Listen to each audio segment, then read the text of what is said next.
இங்கே வந்திருக்கக்கூடிய அனைத்து ஆன்மீக நல்ல உள்ளங்களுக்கும் என்னுடைய வணக்கத்தை தெரிவித்துக் கொள்கின்றேன். திரு ஆதரை விழா நான் பேச்சாளரா பிறந்ததை நினைச்சு பெருமைப்படுறேன்.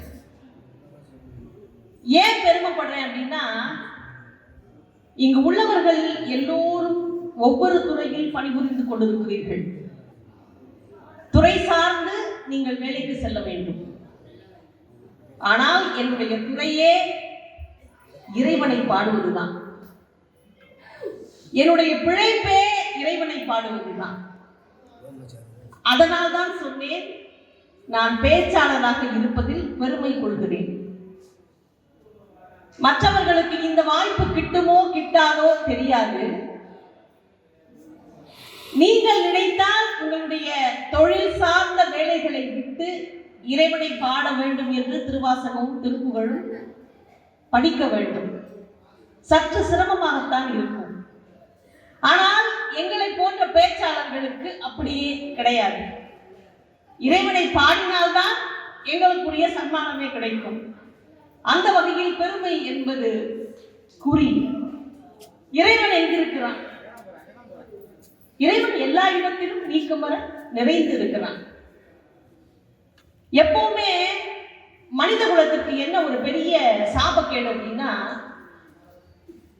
வயிற்று வலி வந்தாதான் டாக்டர்கிட்ட போவாங்க. நம்ம டாக்டர் இங்க வந்திருக்காங்க. வயிற்று வலி வந்தாதான் டாக்டர் கிட்ட போவாங்க. கஷ்டம் வந்தாதான் கடவுள் கிட்ட போவாங்க.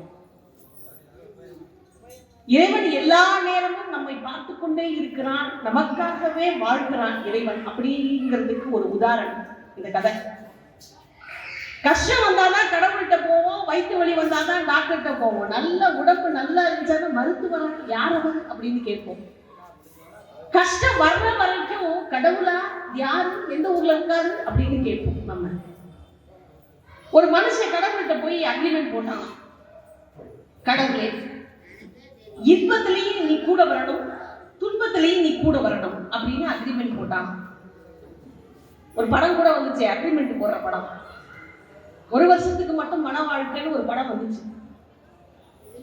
அந்த மாதிரி அக்ரிமெண்ட் கடவுள்கிட்ட போட்டிருக்காரு. நம்ம கடவுள் சொன்னாராம், போடா, இன்பத்திலையும் உன் கூட வர்றேன், துன்பத்திலையும் உன் கூட வர்றேன், போடா பூலோகத்துக்கு விரட்டி விட்டார். நம்ம ஆளு நேரா பூலோகத்துக்கு வந்திருக்காரு. கொஞ்ச நாள் ரொம்ப சந்தோஷமா இருந்திருக்காரு. தங்க முடியாத சந்தோஷம். அப்ப யாரை பற்றியுமே நினைக்க மாட்டோம். அந்த வீடு, அடுத்த வீடு, பெரிய வீடு, பக்கத்து வீடு, எந்த வீட்டை பற்றியும் நினைக்க மாட்டோம். நம்ம சந்தோஷத்துலதான் குறியா இருக்கும். அப்புறம் கஷ்டம் வந்துருச்சான். தாங்க முடியாத கஷ்டம் வந்த போது அப்பதான் கடவுளை நினைச்சானா. கடவுள்கிட்ட நேரா மறுபடியும் போய் சொன்னானா, கடவுளே, இந்த மனுஷன் மாதிரி ஏமாத்துற வேலை நீ வச்சிருக்க. ஏன் ஏமாத்துற? இன்பத்திலையும் உன் கூட வர்றேன், துன்பத்திலையும் உன் கூட வர்றேன்னு அக்ரிமெண்ட் போட்டோம் இல்ல நம்ம. இன்பத்துல என் கூட வந்திருக்க, 4 கால் தடம் தெரியுப்பார். துன்பத்துல என் கூட நீ வரல, 2 கால் தடம். நான் மட்டும் தான் போயிருக்கேன், தெரியுமா உனக்கு அப்படின்னு கடவுளை பார்த்து கேட்டிருக்கான் மனுஷன். கடவுள் சொன்னாரா, அட முட்டான் பயலே, இன்பத்திலையும் உன் கூட வந்தேன், துன்பத்திலையும் கூட வந்தேன்டா.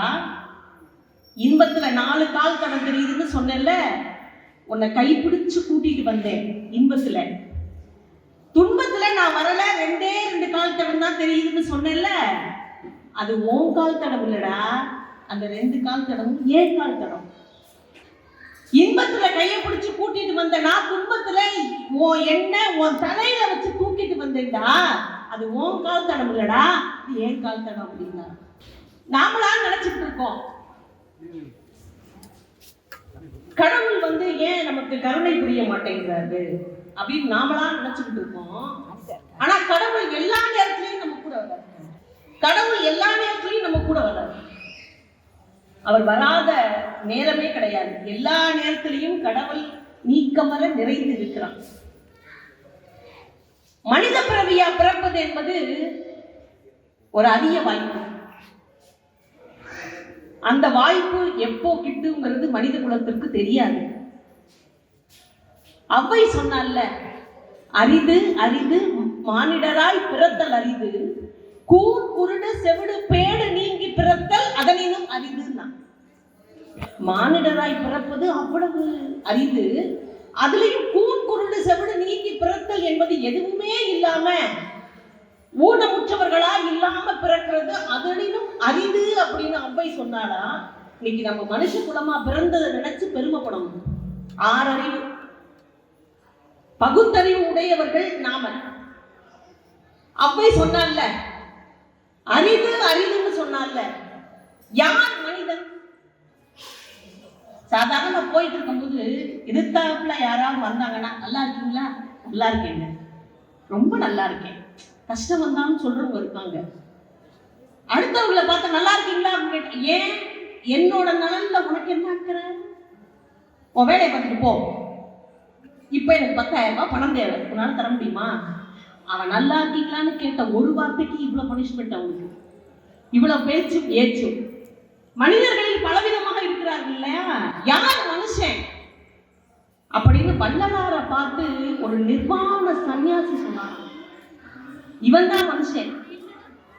சென்னையில வள்ளலார் தங்கி இருந்த காலத்துல திருவொற்றியூருக்கு போகணும் அப்படின்னா கிழக்கு மாட வீதி வழியா போகாம நெல்லிக்காய் பண்டார தெரு வழியா போவார். இப்ப சென்னையில நெல்லிக்காய் பண்டார தெரு இருக்க என்னமோ தெரியல. நெல்லிக்காய் பண்டார தெரு வழியா தான் அடிக்கடி திருவொற்றியூருக்கு போவாராம். ஆனா அன்னைக்கு மட்டும் என்ன பண்ணாரா, தேரடி வீதி வழியா திருவொற்றியூருக்கு வள்ளலார் போனாராம், ராமலிங்க அடிகளார் போனார். எப்பவுமே வழக்கமா ஒரு நிர்வாண சன்னியாசி உட்கார்ந்து இருப்பாராம். இந்த தேரடி வீதியில தேர் சக்கரத்துக்கு பக்கத்துல நிர்வாண சாமியார் ஒருத்தர் உட்கார்ந்து இருப்பாராம். யாரு போனாலும் அந்த நிர்வாண சாமியார் சொல்லுவாரா, தோ கழுத போகுது, தோ மாடு போகுது, தோ எருமை போகுது, தோ நாய் போகுது அப்படின்னு சொன்னாராம். அன்றைக்கு மட்டும் ராமலிங்க அடிகளார் திருவொற்றியூருக்கு தேரடி வீதி வழியா போகும்போது அந்த நிர்வாண சாமியார் என்ன பண்ணாராம், டக்குன்னு தன்னுடைய நிர்வாண கோலத்துல இருக்கமேன்னு சொல்லிட்டு 2 கைகளை எடுத்து தன்னோட தோலை மூடிக்கிட்டு இதோ மனிதன் போகிறான். அது வரைக்கும் அந்த நிர்வாண சன்னியாசி மனிதர்களையே பார்க்கலையாம். மனிதர்களை பார்க்காம இருந்தான்னா 2 காலு 2 கை, ஒரு தலை, 2 கண்ணு, அழகான மூக்கு, அதெல்லாம் இருந்தா மனிதன் கிடையாதவன். மனித உடல் கொண்டவர்கள் மனித பண்புடையவர்கள் கிடையாது. மனித உடல் கொண்டவர்கள் மனித பண்புடையவர்கள் கிடையாது. நல்ல பண்பை கொண்டிருக்கக்கூடியவர்கள், தெய்வத்தின் அன்பை கொண்டிருக்கக்கூடியவர்கள் தான் நல்ல மனிதர்கள்னு வள்ளலார் சொல்றார். தெய்வத்தினுடைய அருள் யாருக்கு கிட்டும் அப்படின்னா, மற்றவர்கள் மீது பொறாமைப்படாத, மற்றவரை பற்றி நினைக்காத, மற்றவரை பார்த்து ஒரு நாளும் இவன் நல்லா இருக்கான் நான் நல்லா இல்ல, இவன் சந்தோஷமா இருக்கான் நான் சந்தோஷமா இல்ல, எவன் ஒருவன் வாழ்க்கையில பொறாமப்படாம இருக்கானோ அவன் ஆரோக்கியமாவும் இருப்பான், நல்லாவும் இருப்பான். வசதி இருக்கு, வாய்ப்பு இருக்கு, அதெல்லாம் கிடையாது, எதொன்றும் கிடையாது.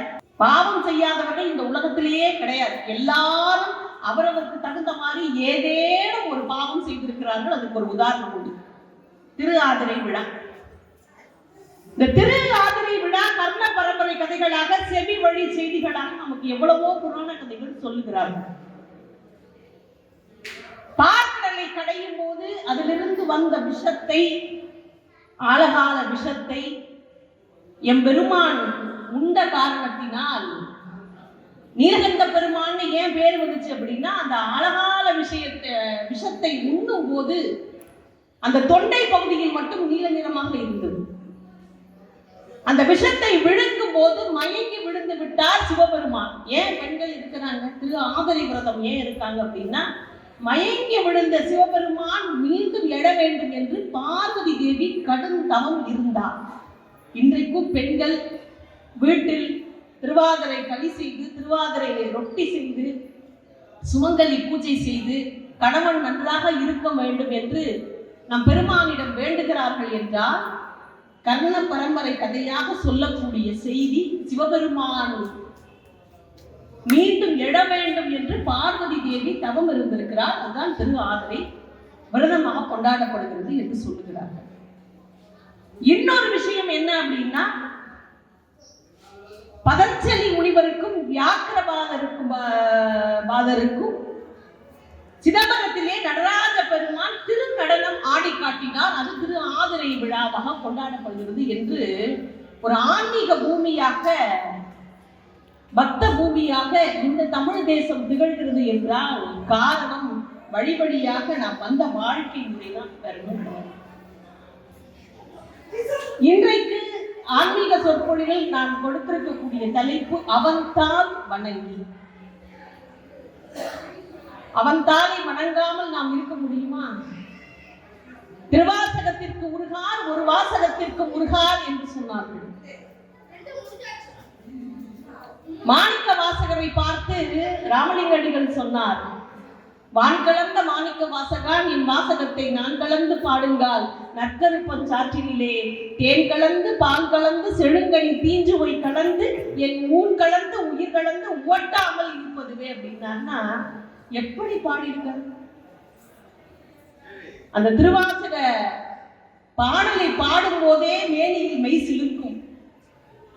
என்னுடைய இல்லத்திற்கு வந்து வாழும் சேக்கிழாராக இருந்து கொண்டிருக்கக்கூடிய மரியாதைக்குரிய ஐயா சென்ற வாரம் என்னுடைய சகோதரி அவருடைய கணவர் மூலம் வந்து என்னுடைய இல்லத்திலே முற்றோதல் பாடினார்கள், நிகழ்த்தினார்கள். ஏன்னா அந்த திருவாசகத்தை படிக்கும் போது மெய் உருகும் என்று சொல்லுகிறார்கள். எத்துணை பாடல்கள் இருந்தாலும் எனக்கு பிடித்த பாட்டு, ஒரு அதிசய வரமாக பொக்கிஷமாக கிடைத்த பாட்டு, என்னை கேட்டால் எந்த பாடலை சொல்வேன் என்றால் திருப்பள்ளி எழுச்சி பாடலை நான் சொல்லுவேன். ஏன் அந்த பாடல் பிடிக்கிறது? எல்லோரும் அம்மா பிள்ளை எழுப்புவாங்க, ராவெல்லாம் செல்போனை நோண்டிட்டு இருக்கிறது, படம் பார்க்கிறது, கேம்ஸ் விளையாடுறது, காலையில எழுந்துவிடனா எழுந்திருக்க மாட்டேங்கிற, தயவு செய்து எழுந்திருச்சு தொலையண்டா. சில பேர் திட்டுவாங்க வீட்டுல, மாடும்பாங்க, எருமம்பாங்க, எந்திரியடாம்பாங்க, ஏண்டா அப்படி என்ன படுத்துறேன்பாங்க. அப்படியெல்லாம் பிள்ளைகளை படுத்தக்கூடாது. ஒரு அம்மா போய் பிள்ளைய எழுப்புனாங்க, எழுதுறேன்டா சீக்கிரம் காலேஜுக்கு போகணும் அப்படின்னு எழுப்புனாங்க. அம்மா விடுமா, இன்னைக்கு போக முடியாதுமா அப்படின்னாரு பிள்ளை. ஏய் போடா, சொன்னா கேளு தம்பி, போடா அப்படின்னா. இல்லம்மா இன்னைக்கு லீவு போட்டுறேம்மா அப்படின்னாரு பிள்ளை. அதுக்கு அம்மா சொன்னாங்க, லீவு போடுறதுக்கு நீ ஸ்டூடெண்ட் இல்ல, அந்த காலேஜோட பிரின்சிபல், எழுந்து போடா அப்படின்னாங்க. ஸ்டூடெண்ட் எப்போ வேணாலும் லீவு போடலாம், பிரின்சிபல் எப்போ வேணாலும் லீவு போட முடியுமா? போட முடியாதுல்ல. அந்த எழுப்புற சுகம் இருக்கு பாருங்க, எழுப்புற கணம் வேறு, தூங்குற சுகம் வேறு. நீங்க 1 கோடி ரூபாய் கொடுத்தாலும் அந்த விடியற் கால தூக்கம் இருக்கு பாருங்க, அந்த தூக்கத்துக்கு ஈடு இணை எதுவுமே கிடையாது. என்ன பற்றி சொல்லணும்னா, எங்க மாமியார் சொல்லுவாங்க, ஜோதி நீ எதுவுமே பண்ண வேண்டாம் ஜோதி, எந்த வேலையும் பார்க்க வேண்டாம், பொழுதுக்கும் எந்த வேலையும் பார்க்க வேண்டாம், ஆனா நீ விடியற் காலம் மட்டும் எழுந்து சாணி மட்டும் திரிச்சுக்க அப்படிம்பாங்க. ஆனா கடைசி வரைக்கும் எங்க மாமியார் போட்டு தான் போனாங்க. அதுல நான் சொன்னேன், அத்தை நான் பொழுதுக்கு எந்த வேலையும் பார்க்கிறேன், ஆனா அந்த விடியற் காலம் மட்டும் நல்லா தூங்கிக்கிறேன் அப்படின்னு. அவங்க சொல்லி சொல்லி இதெல்லாம் ஒன்றும் மாற்ற முடியாதுன்ட்டு அவங்களே இருந்த வரைக்கும் சாணி கழிச்சு வேலையெல்லாம் பார்த்தாங்க. அந்த விடியற்கால தூக்கங்கள் பாருங்க, 1 கோடி ரூபாய் கொடுத்தாலும் சமமாகாது. ஆனா இன்னொன்றும் சொல்லுகிறேன், விடியற்கால தூக்கத்திலிருந்து எப்படியாவது கஷ்டப்பட்டு எழுந்து பாருங்களேன், அதை விட ஒரு வரம் எதுவுமே கிடையாது. நம்முடைய தமிழர்கள் சொல்லி வச்ச எல்லா காரியங்களும் மிக மிக பயனுள்ளவை. ஏன் மார்கழி மாசம் கூட மாசம் எந்த நல்ல காரியமும் பண்ணக்கூடாதுன்னு சொன்னாங்க? மார்கழி மாசம் கூட மாசம்னு ஏன் சொன்னாங்கன்னா, தெய்வத்திற்குரிய கைங்கரியத்தை பண்ணும் முழு நாட்களும் அந்த மாதத்திற்குரிய நாட்கள். மார்கழி மாதம் முழுதும் தெய்வத்துக்கு மட்டுமே பண்ணணும். என்னை கேட்டால் மற்ற மாதங்களை விட மார்கழி மாதம் தான் சிறப்பான. காலையில சீக்கிரம் எழணும் அப்படின்னா நீங்க மற்ற மாதங்களை கூட எழுந்திருக்க வேண்டாம், மார்கழி மாசம் மட்டும் எழுந்து பாருங்களேன். என்னுடைய ஒரு காணொலியில கூட நான் போட்டேன். காலையில கஷ்டப்பட்டு எழுந்து சாணியை தெளிச்சு கோலத்தை போட்டுட்டு அந்த மார்கழி மாசம் நிலவாசப்படிக்கு பக்கத்துல ஒரு விளக்கேற்றி பார்த்து அப்படியே திரும்பி பாருங்களேன், நம்ம மேலே ஒரு மரியாதை வரும். நான் பொய்யெல்லாம் சொல்ல மாட்டேன். எங்க மாமியார் காலத்துக்கு அப்புறம் இந்த வேலையை நான் செய்வேன். ஏன்னு கேட்டா, அந்த மார்கழி மாதம் விடியற் கால காற்றை சுவாசிக்கிற கொடுப்பன இருக்கு பாருங்க, அது நாம தான் ஏற்படுத்தணும். அப்படி அம்மா எழுப்புறாங்க. மாமியார் எப்படி எழுப்புவாங்க மருமகளை? அவ பாட்டு இருக்கா, எழுந்திருக்க மாட்டான், இவன்கிட்ட சொல்லி என்ன பண்றது, அவனும் சொல்ல மாட்டான், நம்மளும் சொன்னா கேட்க மாட்டான் அப்படின்ட்டு மாமியார் குழம்பிட்டு போவாங்க. அம்மா பிள்ளைய தட்டி எழுந்துரு எழுந்துரு அப்படின்னு சொல்லுவாங்க. கணவன் மனைவி தூக்குற வரைக்கும் தூங்கட்டா நாமளே பார்த்துக்கோன்னு இன்னைக்கு பல கணவர்கள் வேலையை பார்த்தாங்க. ஆனா அம்மா பிள்ளையை எழுப்புறதை விட இறைவனையே எழுப்புற சுகம் இருக்கு பாருங்க. அதை விட பேர் இந்த உலகத்துல எதுவுமே இல்லை. மாணிக்க வாசகர் மற்ற 63 நாயன்மார்கள்ல மாணிக்க வாசகர் சிவபெருமான எழுப்புற அழகு இருக்கு பாருங்க. பெண்களுக்கு எல்லா விதமான நகையை பூட்டி பார்க்கும் அழகை விட மாணிக்க வாசகர் எழுப்பும் அழகு மேன்மையான. சொல்றாரு, கூவின பூங்குயில் கூவின கோழி குளிர்கள் இயம்பின இயம்பின சங்கம் ஓவின தாரகை ஒளி ஒளி உதயத்து ஒருப்படுகின்ற விருப்போடு நமக்கு தேவனர் செவிகளில் தாளினை காட்டாய் திருப்பெரும் துறையுரை சிவபெருமானே. தன்னுடைய திருவாசக பாடல்ல குதிரை வாங்க வந்த மனுஷன் தானே தன்னை மறந்து அந்த ஆவுடையார் கோவில்ல ஆவுடையப்பனுக்கு ஒரு ஆலயத்தையே எழுப்பினார் மனுஷன். திருவாசகம்னா வார்த்தையில கல்லூருமா, சொல்ற வாக்கியங்கள்ல கல்லூருமா. அப்படிப்பட்ட மனுஷன் மாணிக்க வாசகர் இறைவனை பார்த்து சொல்றாரு, விடியற்கான எழுந்து யாருமே இல்லாத போது நம்ம கஷ்டம், தூங்கிட்டு இருக்காங்க நம்ம கஷ்டம், எழுந்து இறைவனை பார்த்து எழுந்து. குருவிகளும் கோழிகள் கூவிவிட்டது, குருவிகளும் குறுகு பறவைகளும் கீரிச்சிடுகின்றன.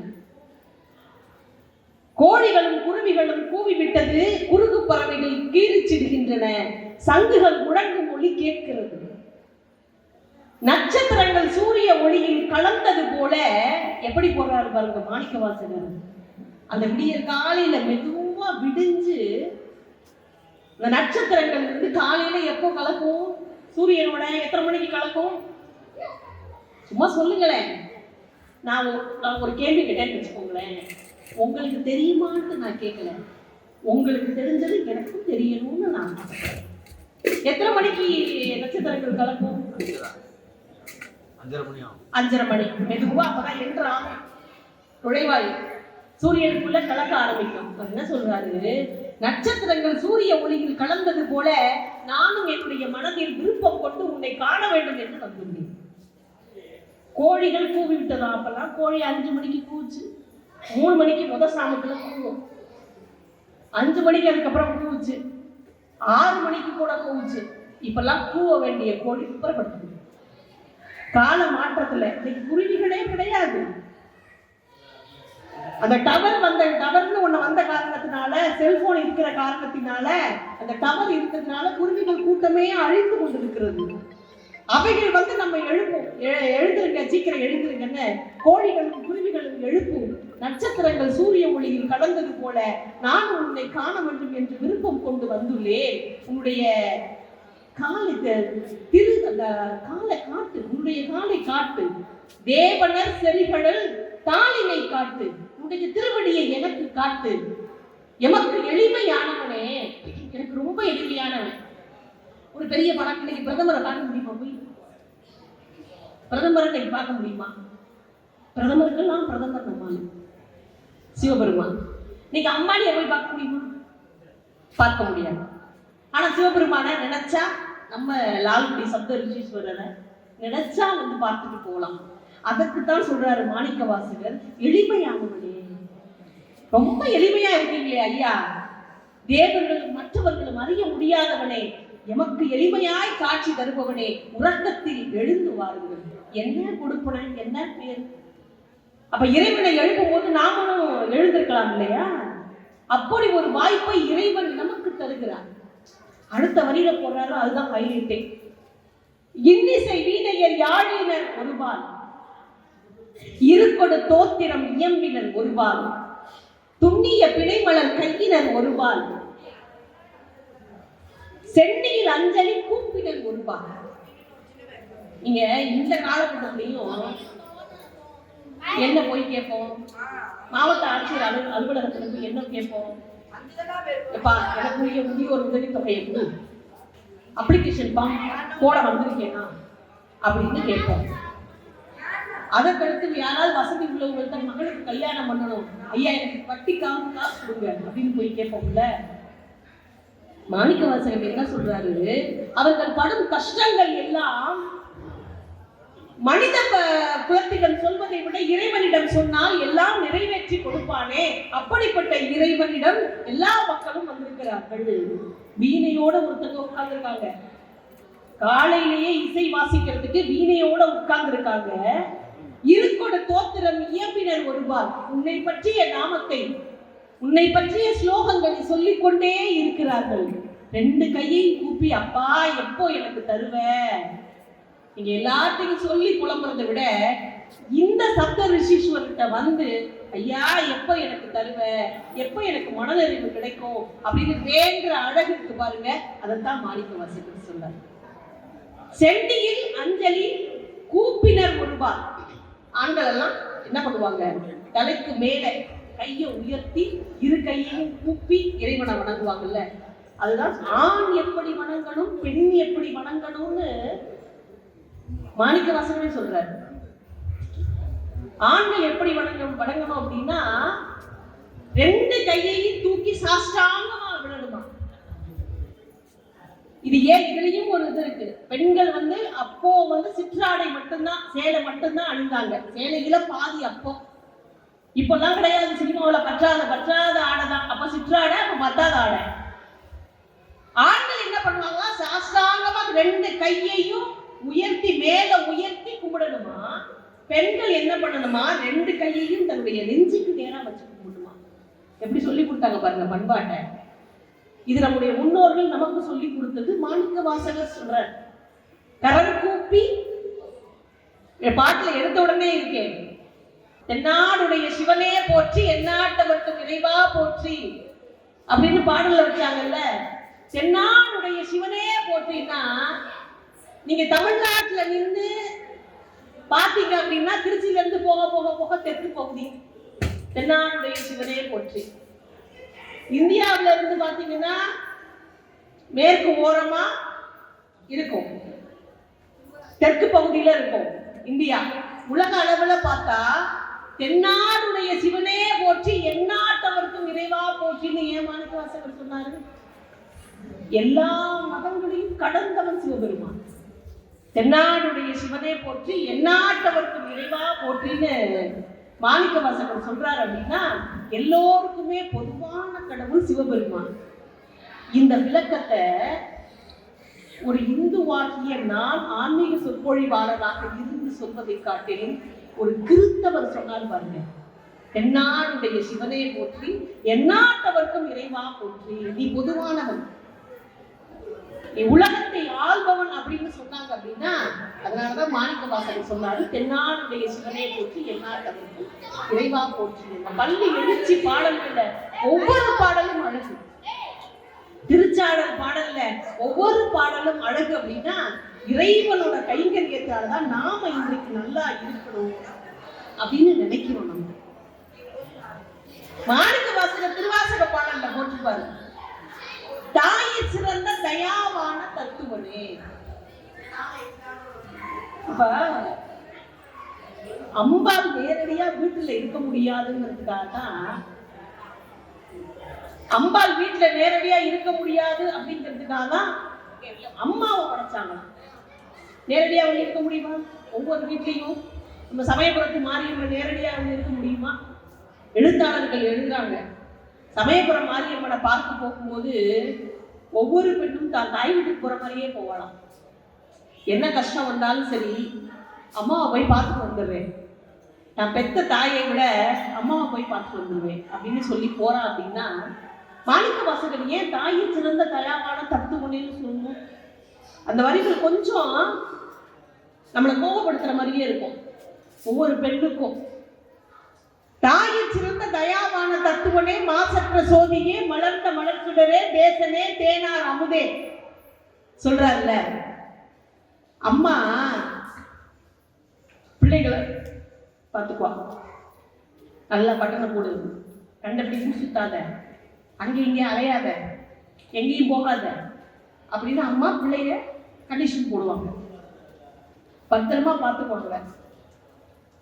பழமொழி ஒண்ணு சொல்லுவாங்க. என்ன சொல்லுவாங்கன்னா, கல்யாண வீட்டுக்கு கருத்தாளி வேணும், பிள்ளை பெற்ற வீட்டுக்கு பெத்ததாயி வேணும். இந்த பழமொழியுடைய அர்த்தம் யாருக்காவது தெரியுமா? பெண்கள் சொல்லுங்க, ஆண்கள் சொல்லுங்க. கல்யாண வீட்டுக்கு கருத்தாளி வேணும், பிள்ளை பெற்ற வீட்டுக்கு பெற்ற தாய் வேணும். கல்யாண வீட்டுக்கு ஏன் கருத்தாளி வேணும்னு சொன்னாங்க? இங்க உலகத்துல எத்தனை பேர் ஆராய்ச்சியாளர்கள் வந்தாலும், அறிவியலாளர்கள் வந்தாலும், நம்ம பழங்காலத்து கிழவிக்கு ஈடுகிற யாருமே கிடையாது. ஏன் சொல்றேன் அப்படின்னா, நீங்க கல்யாணத்துக்கு போனோன்னா கும்பல் நிறைய இருக்கும். அப்பெல்லாம் வீட்டுல கல்யாணம்னா அப்பெல்லாம் வீடுகள்ல தானே கல்யாணம். முற்றத்துல, நீங்க காரைக்குடி பகுதிகள்லாம் பாத்தீங்கன்னா முற்றத்துல நடக்கும். நம்ம ஊர்கள்ல முன்னாடி வாசல்ல பந்தல போட்டு சொந்தக்காரா எல்லாமே ஒரு வாரம் மட்டுமே வந்துருவாங்க. இப்பெல்லாம் முதல் நாள் வந்தாலே பெரிய விஷயம் கல்யாணத்துல. அப்பெல்லாம் பார்த்தா பெண்கள் எல்லாம் பாத்தீங்கன்னா அப்படியே ரொம்ப அடக்க விடக்கமா, நான் போக மாட்டேன், நான் இந்த வீட்டை விட்டு போக மாட்டேன் அப்படின்னு அழுதுட்டே இருப்பாங்க. அப்புறம் போனா அங்கே செட்டில் ஆயிடுவாங்க, அது வேற விஷயம். ஆனா இந்த காலகட்டத்தில் அப்படி கிடையாது. அந்த காலகட்டத்துல பெண்கள் அந்த மாட்டு வண்டியில ஏறாது. சித்தப்பா ஏறிடுவாரு, சித்தி ஏறிடுவாங்க, அத்தை ஏறிடுவாங்க, மாமா ஏறிடுவாங்க. ஆனா அந்த பெண், நான் போக மாட்டேன், நான் உங்களை விட்டு போக மாட்டேன் இருந்ததா இல்லையா? போக மாட்டேன் அந்த பொண்ணு அழும். இப்ப அப்படிலாம் கிடையாது. சித்தப்பா, சித்தி, மாமா, மாமி எல்லாரும் ஏறுறதுக்கு முன்னாடி பொண்ணுதான் முதல்ல ஏறுது மண்டபத்துக்கு போறது. எங்கடா இருக்க மாப்பிள்ளைய பார்த்து கேக்குது. காலத்தின் மாற்றம் இல்லையா? அந்த மாற்றம் கால மாற்றம் இல்லையா? அப்ப அந்த கும்பல்லாம் நிறைய வரும்போது சீர்தட்டுகள்லாம் நிறைய வைப்பாங்க. நகைகள் ஒரு பக்கம் கிடக்கும், நகைகள் ஒரு பக்கம் இருக்கும். பத்திரமா 1 கிராம் வாங்கினாலும் அதை பத்திரப்படுத்தி, 1 கிராம்னே ஞாபகம் வருது. இன்னைக்கு 1 கிராமே வாங்க முடியாத ஒரு சூழல்ல இருக்கு. ஏன் தங்கம்னு பேர் வச்சாங்க? அது தங்கணும் அப்படிங்கிறதுக்காக தங்கம்னு பேர் வச்சாங்க. ஒருத்தர் இப்ப பேட்டி ஒண்ணு சொல்றாரு, அவர் பேருக்கு வந்து வச்சு, தங்கம் ஏறுமா. இன்றைக்கு பார்த்தேன்னா என்ன பார்த்து எல்லாருமே தங்கம் இறங்குமான்னு கேட்கிறாங்க. நான் அடிக்கடி சொல்லிக்கிட்டே இருக்கேன், ஏறும் சொல்லிட்டு இருக்கேன் அப்படிங்கிறாரு. இன்றைய தேதியில 1 லட்சம் ரூபாய் தாண்டிடுச்சு. அன்றைக்கு 50 வருஷத்துக்கு முன்னாடி தங்கம் 100 ரூபாய், வெறும் 100 ரூபாய் விற்கிறப்போ என்ன சொன்னாங்க? அன்னைக்கெல்லாம் 100 ரூபாய் வித்துச்சு, என்னால வாங்க முடியல. இன்னைக்கு 1 லட்சம் ரூபாய் விற்கிற போது என்னால வாங்க முடியல. இப்ப என்ன நினைக்கிறோம்? 100 ரூபாய் விற்ற போது எங்கேயாவது கடனை ஒண்ணு வாங்கி போட்டுக்கணும்னு நினைக்கிறோமா இல்லையா? இந்த கல்யாண வீட்டுல 1 கிராம் நகையா இருந்தாலும், 1/2 பவுன் தாலியா இருந்தாலும் அதை பத்திரப்படுத்தணும். 50 பேர் வரும்போது அதுல 5 பேர் திருடர்களா இருந்தா என்ன பண்ணுவோம்? நீங்க ஏதாவது ஒரு கிழவி என்ன பண்ணுவோம்? கல்யாண வீடுகள்ல பாத்தீங்கன்னா இப்பவும் நோட் பண்ணுவோம். யாரு சும்மா ஒரு கல்யாண சாப்பாடு சாப்பிடுறதுக்கு வந்தா கூட, நீ எந்த ஒரு மாப்பிள்ளை விடா பொண்ணு விடா, எங்க இருந்து வந்திருக்கீங்க, ஏதோ சவுண்ட் வருது, மாப்பிள்ளை விடா பொண்ணு விடா, எங்க இருந்து வந்திருக்கீங்க நீங்க அப்படின்னு விசாரணை போடும். நம்ம கூட கோவம் வரும். கிழவி சம்பந்தம் கேள்வி கேட்கிறா பாரு அப்படின்னு கோவம் வரும். கரெக்டா அந்த சீர் வந்த பொருட்களை எல்லாம் பிரிச்சு கொடுப்பா பாருங்க. அந்த கிழவி சீர் வந்த பொருட்களை எல்லாம் பிரிச்சு கொடுப்பா. கரெக்டா பொருட்கள் எல்லாம் பத்திரமா, பட்டு சேலை, தாலி, மாலை எல்லாம் பத்திரமா இருக்கான்னு பாத்துக்குவா. சமைச்ச சாப்பாடெல்லாம் எல்லாருக்கும் பரிமாறுறாங்களா அப்படின்னு நோட் பண்ணுவா. அதே ஆம்பளையா இருக்கட்டும், அவங்களும் நோட் பண்ணுவாங்க. எல்லா பொருட்களையும் பத்திரமா பார்த்துக்கணும். அதே மாதிரி குறிப்பா சாப்பாட்டுல பத்திரமா இருப்பாங்க. வரவெல்லாம் என் பிள்ளைக்கு வேணும், எங்க மாமாவுக்கு வேணும், எங்க அத்தைக்கு வேணும், டப்பாவா சம்மடமா அள்ளி போயிட்டா வரவங்களுக்கு யார் பரிமாறிவா? சாப்பாடு மிச்சப்படாம போயிருமே, என்ன பண்றது, அள்ளிட்டு போயிட்டாங்கன்னா பரிமாற முடியாது அப்படின்னு ஒரு ஆளு 100 வேலையை கவனிப்பாங்க. ஒரு மனிதர் 100 வேலையை கவனிப்பாரு. சாப்பிட்டீங்களா, எல்லாரும் நல்லபடியா பிரயாணம் நல்லபடியா இருந்துச்சா, வந்தீங்களா, எப்படி பத்திரமா போறீங்க, எல்லாத்தையும் கேள்வி கேட்கிறாங்க பாருங்க. ஆணோ பெண்ணோ ஒரு இல்ல திருமணத்தில் அதுக்காக தான் சொன்னாங்க. அப்படி கருத்துடன் ஒவ்வொன்றையும் கேட்பாங்க, செறிவுடன் ஒவ்வொன்றையும் கேட்பாங்க. அதுக்காக தான் சொன்னாங்க கல்யாண வீட்டுக்கு கருத்தாகி வேணும், பிள்ளை பெற்ற வீட்டுக்கு பெற்ற தாய் வேணும். ஏன்னு சொன்னாங்க? பெண் என்பவள் வரம். அவள் மூழ்காமல் இருக்கின்ற காரணத்தினால்தான் பின்வரும் தலைமுறை மூழ்காமல் இருக்கு. அந்த பெண்ணு ஒரு பிள்ளையை சுமக்கிறாங்க. ஆண்கள் எல்லாம் பல பேர் சொல்றாங்க, எங்களுக்கும் அந்த வரத்தை சிவபெருமான் கொடுத்துருந்தா நாங்களும் சுமக்காமையா இருக்க போறோம் அப்படின்னு பல ஆண்கள் கேட்கிறாங்க. பெண் அந்த பிள்ளையை சுமக்கிறார். 10 மாதம் பார்த்து தன்னுடைய வயிற்றில் தன்னுடைய கருவில் வைத்திருந்து பார்த்து அந்த பிள்ளையை வளர்க்கிறார். பிள்ளையை பெற்று விட்டார். பிள்ளை பெற்ற மனுஷி எப்படி இருப்பார்? பலமுள்ள யாரும் இருப்பாள. அந்த பிள்ளைய பார்க்கணும், இவதான் பார்க்கணும். பிள்ளைக்கு பால் கொடுக்கணும், தன்னை கவனிச்சுக்கணும். தன்னை கவனிக்கிறாளோ இல்லையோ பிள்ளைக்கு பால் கொடுக்கணும், பிள்ளைய பார்க்கணும். பிள்ளைக்கான எல்லா வேலைகளையும் இந்த பிள்ளை பெற்றவள் பார்க்கணும். இந்த பிள்ளை பெற்றவளை அந்த மகப்பேறு அறையில் பிள்ளை பெற்றவளை யார் பார்க்குவா? நானே பிள்ளை பெற்று கிடக்குறாங்க. அப்ப இவளா போய் சமைச்சு இவளா போய் சாப்பிட முடியுமா? அந்த நேரத்துல சாப்பிட முடியாதுல்ல. 1000 ஞானை பலம் இருக்குமா அந்த நேரத்துல? அவளுக்கு இருக்காதுல்ல. பிள்ளையை பெறும்போது 1000 ஞானை பலம் அவளுக்கு இருக்கும். பிள்ளையை பெற்றவுடன் உடம்புல ஒண்ணுமே இருக்காது, ஜீவனே இருக்காது. பிள்ளையை பார்ப்பாளா? தன்னை கவனித்துக் கொள்ள முடியுமா? பெற்றவள் பிள்ளையை பார்ப்பாள். அவளை பெற்றவள் நோக்கி இருக்காள்ல. பேர பிள்ளைய தன் மக பார்த்துக்குவா. தன் மகளை யார் பார்க்கணும்? பெற்றவ தானே பார்க்கணும். அதுக்குதான் சொன்னாங்க கல்யாண வீட்டுக்கு கருத்தாளி வேணும், பிள்ளை பெற்ற வீட்டுக்கு பெற்றதாய் வேணும். எந்த கடவுளும் தாயா இருந்ததே கிடையாது. எந்த கடவுளுமே தாயா இருந்ததே கிடையாது. சிவபெருமான் ஒருவனை தவிர எந்த கடவுளும் எந்த மனித குலத்திற்கும் தாயாய் இருந்தது கிடையாது. சிவபெருமான் மட்டும்தான் இருந்தது. அதனாலதான் மாணிக்க வாசகர் சொன்னாரு, தாயை சிறந்த தயாவான தத்துவனே அப்படின்னு சொன்னார்னா, பிள்ளையை தாய் காப்பாற்றுவாள். தாயை யார் காப்பாற்றுவாள்? தாயை தலைவன் தானே காப்பாற்றணும். அதனாலதான் சொன்னாரு, அதற்குரிய உதாரணம் இந்த சோழ மண்டலத்திலேயே நம்மூரிலேயே இந்த கதையை நீங்கள் கேள்விப்பட்டிருக்கீர்கள். யார் தாயா இருந்தது சொல்லுங்க? தாய் மாணவன். நல்ல ஒரு கைத்தறி போடலாம். தாயா இருந்தது தாய் மாணவன்.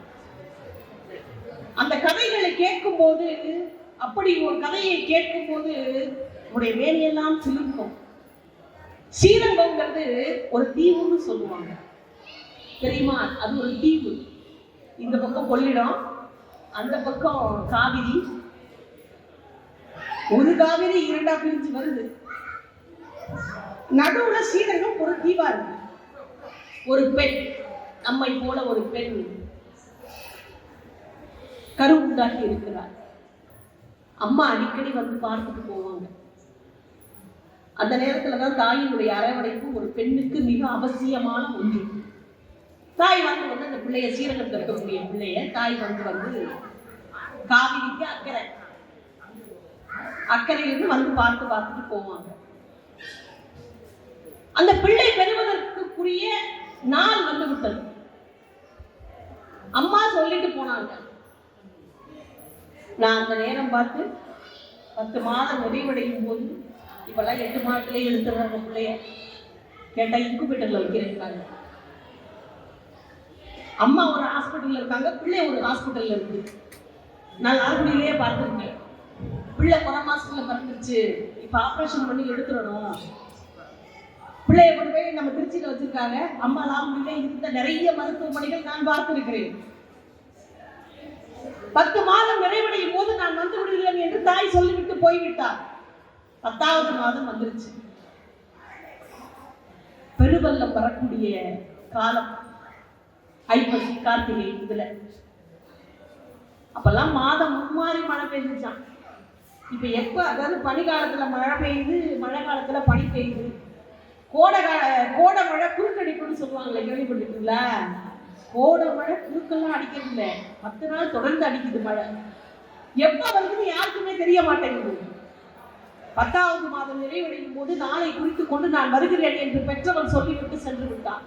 அந்நேரம் பார்த்து அதீத வெள்ளம், காவிரி ஆற்றிலும் கொள்ளிடக்கரையிலும் அதீத வெள்ளம், ஸ்ரீரங்கத்துக்குள்ளே நுழைந்து போகும் அளவிற்கு அதீத வெள்ளம். அந்த நேரத்துல மகளுக்கு மகப்பேறு வலி வந்து விட்டது. அம்மா சொல்லிட்டு போனாங்களே, வரேன்னு சொன்னாங்களே, இன்னும் காணமேனு மகள் தவிப்போடு வலியோடு காத்திருக்கிறான்.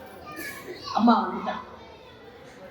அம்மா வந்த உடனே இவனுக்கு தாழ முடியாத சந்தோஷம். எத்தனை மருத்துவச்சிகள் உடன் இருந்தாலும் அம்மா பக்கத்துல இருந்தாதான் அவதான் பெரிய டாக்டர். இன்னொன்னு தெரியுமா, அந்த பிள்ளை வலி வரும்போது தாயை பக்கத்தில் இருக்கக்கூடாது என்று சொல்லுவார்கள். ஏன், இது ஒரு உளவியல். ஏன் தாயை பக்கத்துல இருக்கக்கூடாதுன்னு சொல்லுவாங்க அப்படின்னா, அது அம்மாவை பார்த்து பார்த்து இந்த பொண்ணு அழுமா. அம்மா வலி தாங்க முடியலையேன்னு இந்த பொண்ணு பார்த்து அழும்போது அந்த பிரசவம் கூட சீக்கிரம், அதாவது உடற்கை மேலோங்கி வரும்போது பிரசவம் கூட சீக்கிரம் ஆகாது என்ற காரணத்தினால் அம்மா நீ பக்கத்து போய் இருக்காது, வேற யாராவது இருக்க சொல்லுமா. இந்த வலை காப்பீடு எழுதுகிறார்கள். நீங்க எத்தனை சயின்ஸ் வந்தாலும், எத்தனை நூற்றாண்டுகள் கழித்தாலும், இந்த வலை காப்புங்கிறதுக்கு சொல்லி வச்சா பாருங்க தமிழன். கோடி கோடி கும்பிடு போடலாம் அந்த தமிழனுக்கு. அந்த வலைகள் சத்தத்தை கேட்கும் போது அந்த குழந்தையினுடைய அந்த துள்ளங்கிறது இன்னும் ஒரு பங்கு அதிகமாகும். அதனால வளைகாப்புன்னு போட்டு வச்சாங்க. அம்மாவும் வந்துச்சா, பிள்ளைக்கு மகப்பேறு பார்த்துட்டா. ரத்னாவதி என்ற செட்டிப்பெண் என்று சொல்லுவார்கள். கர்ண பரம்பரை கதையாக நாங்கள் கேள்விப்பட்டது. ரத்னாவதி என்ற செட்டி பெண்ணோட அம்மா வந்து பிள்ளை பேரு பார்த்துட்டாங்க. பத்திரமா இருந்துக்கம்மா, நான் போயிட்டு வரேன் அப்படின்னு சொல்லிட்டு போயிட்டாங்க. வெள்ளம் வந்துருச்சுங்கிற செய்தியை கேட்ட உடனே அம்மாவுக்கு தாங்க முடியல. நம்ம என்னடா பண்றது அப்படின்னு தாங்க முடியல. வெள்ளம் எல்லாம் வடிஞ்ச பின்னாடி பிள்ளையும் வந்துருச்சு, அம்மா பார்த்துட்டு போயிட்டாளா. வெள்ளம் வடிஞ்சிருச்சு, அம்மா பதறி அடிச்சு ஓடி வராங்க. எந்த அம்மா? பெற்ற அம்மா. வெள்ளம் வடிஞ்சிருச்சு, என் பிள்ளைக்கு நான் இப்ப வரேன்னு சொல்லிட்டு வந்தனே, பிள்ளை பிறந்துச்சோ என்னவோ தெரியல அப்படின்னு அடிச்சு புடிச்சு அம்மா ஸ்ரீரங்கத்துக்கு ஓடி வர்றாங்க. வந்து என் கண்ணே அப்படின்ட்டு வர்றாங்க. நான் இப்பதானம்மா வர்றேன், நீ என்னடா பண்ண அப்படிங்கும் போது, இப்பதான் வரலையா? என்ன இப்பதான் வரேன்னு சொல்ற? குழந்தையும் பிறந்துருச்சு, நீதானே வந்து எல்லாம் என் கூடவே இருந்து மருத்துவச்சிட்ட பேசி பண்ணி நீதானே இருந்து இந்த பிள்ளை பேரை பார்த்த, இப்பதான் வரேங்கிற. அம்மா கேட்ட உடனே ஆடி போயிட்டாங்க. நான் வரலையே, நான் எப்ப வந்தேன்? இந்த வெள்ளத்துல நான் வந்தா உயிரோட இருப்பேனா? நான் எப்படி வருவேன்? வெள்ளம் வடிந்த பின்பு வரலாம் என்று நான் நினைத்திருந்தேனே, நான் வரலையே அப்படின்னு சொன்ன உடனே, அம்மா வந்தது நீ இல்லையா, வந்தது தாய் இல்ல, வந்தது தாயுமானவன். எங்கேயாவது தந்தையுமானவன் சொல்லியிருக்காங்களா? கேள்விப்பட்டிருக்கமா? வந்தது தாயுமானவன். அந்த சிவபெருமானே தாயாக இருந்து பிரசவம் பார்த்த காரணத்தினால் தாயுமானவன் என்று பேரு பெற்று நம்முடைய மலைக்கோட்டையில் வீற்றிருக்கிறாரே, அதெல்லாம் நமக்கு கொடுப்பது இல்லையா? அதனாலதான் சொன்னார் மாணிக்கவாசகர், தாயை சிறந்த தயாவான தத்துவனே, பிள்ளையை தாய் காப்பார். தாயை யாரு காப்பார்? தாயுமானவன் தான் காக்கணுங்கிற காரணத்தினாலதான் தாயை சிறந்த தயாவான தத்துவனே பாட்டுல சொல்லி வச்சாங்க. தாயிற் சிறந்த கோவிலும் இல்லை, தந்தை சொல்மிக்க மந்திரம் இல்லை, ஆயிரம் உறவில் பெருமைகள் இல்லை, அன்னை தந்தையே அன்பின் எல்லை. பாடல் கொடுத்தாங்கல்ல, இவர்களை காப்பாற்றுபவர்களே அவன்தான். அந்த தாய்க்கு ஒரு உதாரணம் சொல்றேன். இன்றைக்கு அம்பானி இருக்கிறார், உலக கோடீஸ்வரர்களில் ஒருவர் அம்பானி. அந்த அம்பானிக்கே அம்பானி ஒருத்தர் இருந்தா தெரியுமா? பணக்காரன் யாருன்னு தெரியுமா? அம்பானிக்கெல்லாம் அம்பானி இருந்தார். நம்ம ஊர்ல, நம்ம தேசத்துல, நம்ம சோழ மண்டலத்துல இருந்தார். யார் இந்த பணக்காரர்? சொல்லுங்களேன், யாராவது யோசிச்சா சொல்லுங்களேன், நினைவில் வந்தா சொல்லுங்க. அம்பானிக்கெல்லாம் அம்பானி இருந்தார் ஒருத்தர். யார் தெரியுமா? காதர்ந்த ஊசிக்கும் வாராது கான் கடை வழிக்கேன்னு உணரப்பட்டவர். நமக்கு வருதா? பட்டினத்தார். அன்றைய மதிப்பீட்டுக்கு 9,000 கோடி சொத்தம் அவருக்கு. அன்றைய மதிப்பீட்டிற்கு 9,000 கோடி சொத்து. பிள்ளை இல்லாத மனிதர். கனவிலே சிவபெருமான் சொல்லிவிட்டார், திருவிடை மருதூரிலே பிள்ளை இருக்கிறது. பிள்ளையே இல்லை பட்டினத்தாருக்கு. மாமா மக சிவகலையை கல்யாணம் பண்ணிக்கிட்டாரு. பிள்ளையே இல்லை திருவிடை மருதூர்ல, உங்களுக்கான பிள்ளை காத்துக்கு போங்க அப்படின்னு ஒரு வயதான தம்பதியர் ஆணும் பெண்ணும் பிள்ளையை வைத்துக் கொண்டு இருக்கிறார்கள். பட்டினத்தாரும் பட்டினத்தாருடைய மனைவி சிவகலையும் போறாங்க. என்னுடைய கனவுல எம்பெருமான் வந்து சொன்னாரு, ஒரு கணவனும் மனைவியும் பிள்ளை இல்லாம வரம் வேண்டி வருவாங்க, உன் பிள்ளைய கொடுத்துருன்னு சொன்னாங்க, அதுக்காகத்தான் காத்துட்டு இருக்கோன்னு அந்த அரச மரத்து அடியில உட்கார்ந்து சொன்னாங்களாம். அந்த பிள்ளைய தூக்கிட்டு வந்துட்டாங்க. பணக்கார வீட்டு பிள்ளை அப்படி அழகா வளருது. செல்வ செழிப்போட அந்த பிள்ளை வளருது. எதை கேட்டாலும் நகரத்தார்களுக்கு லேவாதேவி தொழில்னு சொல்லுவாங்க. லேவாதேவி தொழில்ங்கிறது இந்த வட்டிக்கு விட்டு அந்த கணக்கு வழக்க பார்க்கிற தொழில் பேரு லேவாதேவி தொழில். காசோட காசு பார்க்கறது தான் அந்த நகரத்தார்களுக்கு வேலையே. இந்த பையனை தூக்கிட்டு வந்து ஆசையா வளர்த்து பார்த்தா அந்த பையன் சொல்லுமா, இந்த மாணிக்க கல் இருக்குல்ல, இந்த மாணிக்க கல்ல நெருப்புல போட்டா எப்படி இருக்கும் அப்படின்னு கேட்கும் போது பட்டினத்தார் நினைப்பாராம், ஏண்டா நாட்டுப்புற செட்டியார் புட்ட மாதிரியாடா நீ பேசுற, இருக்கிறதெல்லாம் இழந்து போற மாதிரியே பேசுறியடா, ஏண்டா அப்படி பேசுற, ஏண்டா அப்படி வளர்ற. பருவம் வந்தது, குழந்தைக்கு பருவம் வந்தது. கப்பல்ல தனியா அனுப்பிச்சு அவனையும் வியாபாரம் செய்ய வைக்கணும்னு தனி கப்பல்ல ஏற்பாடு பண்ணி தனி கப்பல்ல அனுப்புறாரு. எல்லாருக்கும் வேண்டிய திருநீர்களை கொடுத்து, வேண்டிய உணவு வகைகளை கொடுத்து, நீங்க கப்பல்ல போய் வியாபாரம் பண்ணிட்டு வாங்க அப்படின்னு அந்த மகனை, பெறாத மகனை பார்த்து பட்டினத்தார் சொல்றாரு. போயிடுவாரு. தன்னோட சேவகர்களை கூட்டிட்டு கப்பல்ல போறாரு. பயணம் பண்ண கப்பல்ல போறாரு. கொஞ்ச நாள் கழிச்சு திரும்ப மூட்டையா கொண்டு வராரு. கொண்டு வந்தோன்னே தகப்பனான பட்டினத்தாருக்கு சந்தோஷம் தாங்க முடியல. கப்பல்ல போன வியாபாரத்திற்காக போன என் மகன், நம்ம அசடுன்னு நினைச்சவன், பிழைக்க தெரியாதவன்னு நினைச்சவன், எப்படி சம்பாதிச்சு கொண்டு வந்திருக்கான் பாரு, மூட்டையா இருக்கே அப்படின்ட்டு வேக வேகமா ஓடி போய் அந்த மூட்டையெல்லாம் திறந்து பார்த்தாரா. வெறும் திருநீரா இருந்துச்சு. அவ்வளவு திருநீர். பட்டினத்தாருக்கு தாங்க முடியாத கோபம். ஏண்டா, நான் கொடுத்து அனுப்பிய காசுகளுக்கு கூட காசை கூட திரும்ப கொண்டு வந்தா அவ்வளவு சொத்து தேர்மேடா, அத்தனையும் திருநீரா மாற்றி கொண்டு வந்திருக்கியே, என்னடா பிழைப்பு அப்படின்னு மகனை தேடி ஓடுறாரு.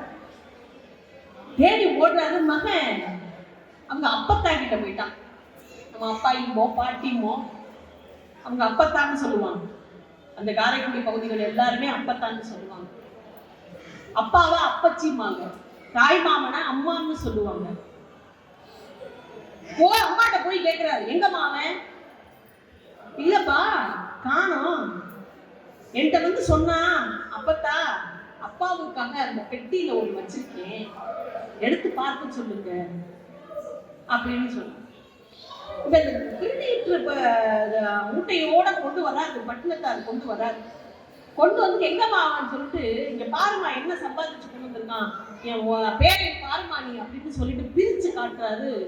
தங்கம், பொன்மணிகள், மாணிக்கங்கள், நவரத்னங்கள் அத்தனையும் அந்த திருநீர் மூட்டைகளா. திருநீர் மூட்டைகள் எல்லாம் மாறிடுச்சு. எங்கம்மா? அந்த பெட்டியை போய் பார்ப்பா. பெட்டியை திறந்து பார்க்கிறாரு பட்டினத்தாரு. அது ஒரு சீட்டு எழுதிடுச்சு, காதல்ந்த ஊசியும் வராது கடை வச்சு, பிள்ளையும் காணும், பொண்ணையும் காணும், எல்லாம் காணும். தான் பெறாத பிள்ளைய காணும். வந்தது யாரு? சிவனோ? அவனே. இது வாழ்க்கையா? இந்த சொத்து தேவையா? யோசிச்சாரு, பட்டணத்தார் யோசிச்சாரு, பேசாம சன்னியாசம் வாங்கிட்டு போயிடுவோம். யார் தெரியுமா தாயே? இன்றைய காலகட்டத்திலும் பொருந்தும் அளவிற்கு அன்றைக்கே சொல்லி வைத்திருக்கிறார்கள். தான் பிள்ளை பக்கத்து வீட்டுல சண்டை போட்டுட்டு வீட்டுக்கு வந்தா அப்படின்னா, பெண்ணோ ஆணோ மகனோ மகளோ வீட்டுக்கு வந்து சண்டை போட்டுட்டு, அம்மா என்னை அவன் அடிச்சிட்டாமா அப்படின்னு சொல்லும் போது, உன்னை அடிச்சானடா வாட அவனை உண்டைக்கும் பண்ணிடுவோம் அப்படிங்கிறவங்க நல்ல தாய் தகப்பன் கிடையாது. அம்மா என்னை அவன் அடிச்சிட்டாமா, முதல் கேள்வி நல்ல தாய் தகப்பனா இருந்தா என்ன கேட்கணும்? என்ன கேட்கணும்? நீ என்ன பண்ணின? அதான் ஒரு நல்ல தாய்க்குரிய அழகு. ராமாயணத்துல ராவணன் சூர்பனகையை பார்த்து அப்படித்தான் கேட்டான். செங்கோல் ஆட்சி புரிந்தவன் சூர்பனகை ராம லக்குவனாய் மூக்கறுபட்டு நேரா ஓடினான். எதோட எதை பிழைத்து சொன்னால் சரியா வரும், நேரா ராவணன்கிட்ட போனா சரியா உங்க சீதையை உண்டு இல்லைன்னு பண்ணணும் அப்படின்னு சொல்லி, ஏன் மூக்கறுப்பு யாரு என்ன செய்தது அப்படின்னு கேட்கல, நீ என்ன பண்ண அதுதான் கேட்டான் ராவணன். அவன் செய்த ஒரு சிறு காரியத்தினால் இன்றளவும் கரும்புள்ளி உடையவனாக வாழ்கிறான் ராவணன். அப்படின்னா ராமனுக்கு நிகரான ராவணன். கேட்டான், கேள்வியை கேட்டான், தன் தங்கச்சியை பார்த்து கேட்டான். அப்புறம் சீதைங்கிற ஒரு அழகியை பார்த்தேன், உனக்காகவே பார்த்துட்டு வந்திருக்கேன், நீ போய் பாருன்னா கதையெல்லாம் முடிந்து போனான். அப்படி தாய் கேள்வி கேட்கணும். முத போறாரு பட்டணத்தார், அவங்க அம்மாட்ட கேட்கிறாரு. முதல் ஞானம் சன்னியாசம் வாங்கணும் அப்படின்னு வந்துருச்சு.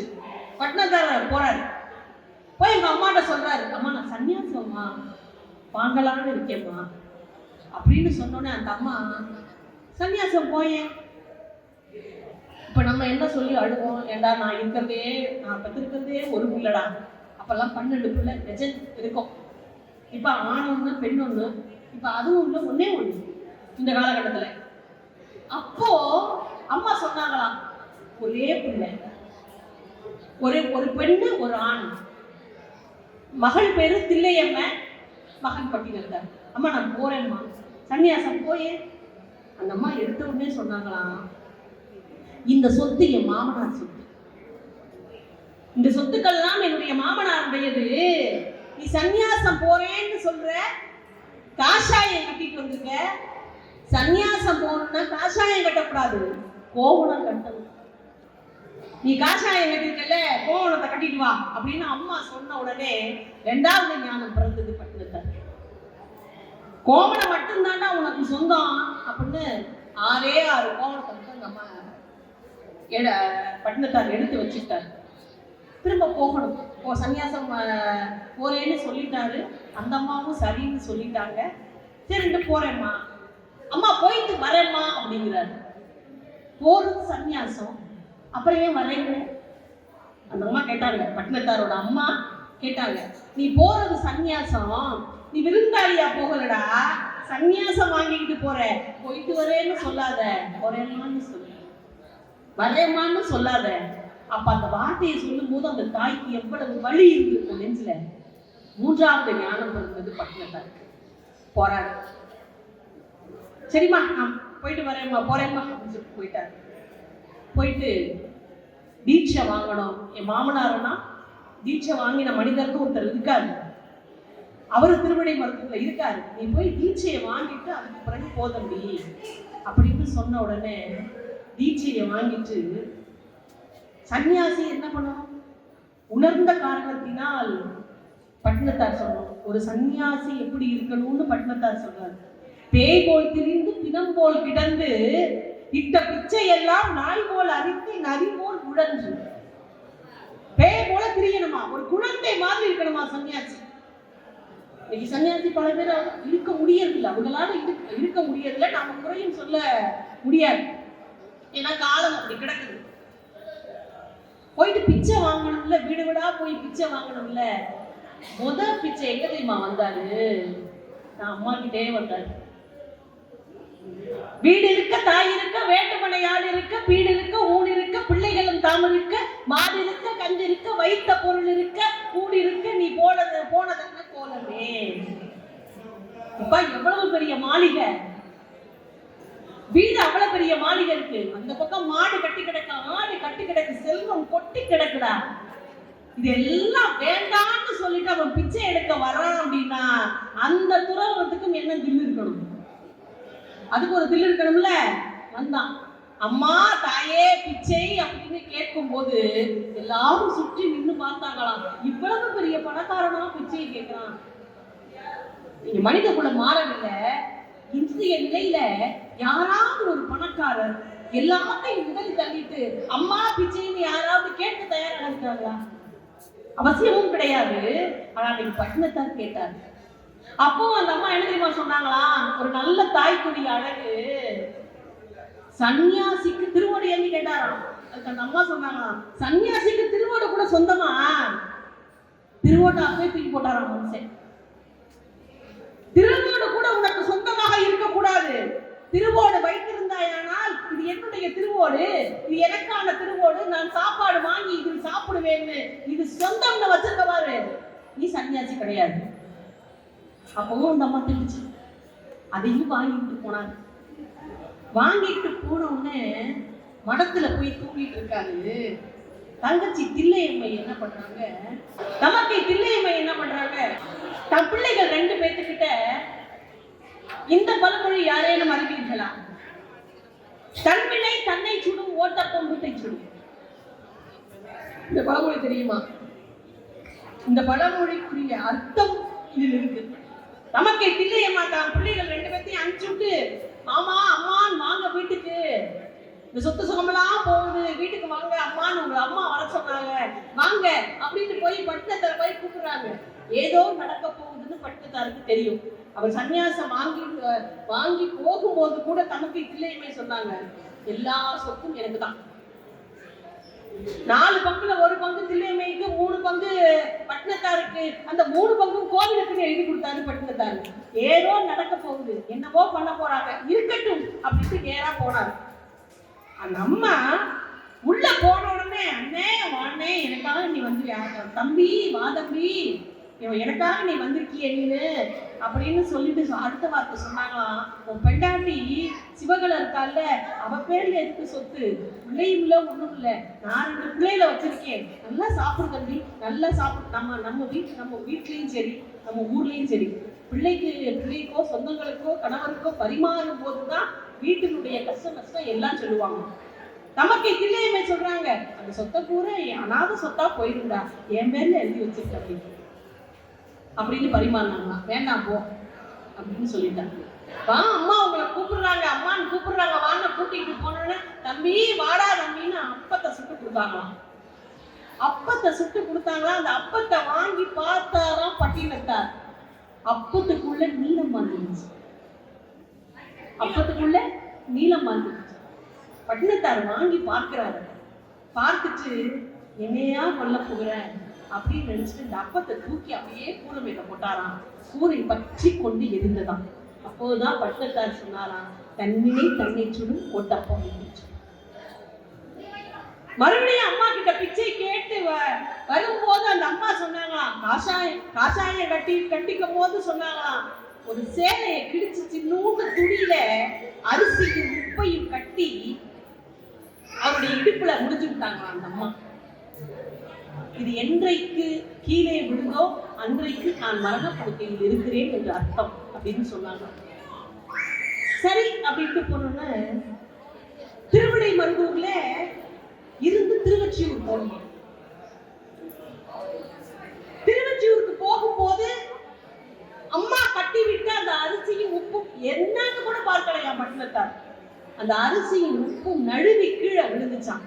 அம்மா ஒரு வார்த்தை சொன்னாங்களே, இது கீழே நழுவி விடும் போது நான் மரணப்படுக்கையில் இருக்கு. திருவிடை மருதூர்ல இருந்தா சீக்கிரம் போக முடியாதுன்னு இப்ப செல்போன்ல சொல்லலாமே, உங்க அம்மா உடம்பு சரியில்லை சீக்கிரம் வா அப்படின்னு சொல்லலாமே. அதுலயும் சொல்றாரு பாருங்க பட்டினத்தாரு, திருவிடை மருதூர்ல இருந்தேன்னா அம்மாவை சீக்கிரம் பார்க்க முடியாது, திருவொற்றியூர்ல இருந்ததுனால சீக்கிரம் போக நேரம் கிட்ட வந்துருச்சே அப்படின்னு சொல்லிட்டு அம்மாவை பார்க்கறதுக்கு வேக வேகமா ஓடுறாரு. ஒன்னா அம்மா மரணப்படுக்கையில் இருக்காங்க. பார்த்த உடனே பட்டினத்தாருக்கு தாங்க முடியல. முதலே சொல்றாங்க, அந்த 5வது ஞானம் எப்படி தெரியுமா வந்துச்சு பட்டினத்தாருக்கு? அவங்க அம்மா மரணப்படுக்கையில இருப்பதற்கு முன்பு, அம்மா நான் சன்னியாசம் முழுசா வாங்கிட்டேனம்மா அப்படின்னு கேட்டாங்க. அதுக்கு அவங்க அம்மா சொன்னாங்க, இந்த சுய தர்மம்னு இருக்கே ஒண்ணு, அதை மறந்துட்டியடா அப்படின்னு. சுய தர்மம்னா என்ன தெரியுமா? இருப்பதை எல்லாம் அள்ளி கொடுப்பது தர்மம். சுய தர்மம் என்பது தனக்கானவர்களுக்காக செய்வது சுய தர்மம். நான் செத்தனா நீ கொல்லி போடணும் என் தம்பி, அந்த சுய தர்மத்தை நீ என்ன வச்சிருக்கிய, மிச்சம் வச்சிருக்கிய அப்படின்னு சொன்ன வார்த்தை ஞாபகம் வந்துச்சு. வேக வேகமா சொல்றாரு. அப்பயும் நமக்கு இல்லையுமே சொல்றாங்க, சொத்தெல்லாம் எனக்கு தான், பிணத்தை தூக்க கூடாது. எல்லாரும் சொல்றாங்க சிவகலைக்கே கொடுத்துருங்க. கணவன் சந்நியாசம் வாங்கின உடனே அந்த அம்மா விதவை கோலமா ஆயிடுச்சு. கணவனே இல்லை, சொத்தே வேண்டாம், அதான் பெண்டாட்டி.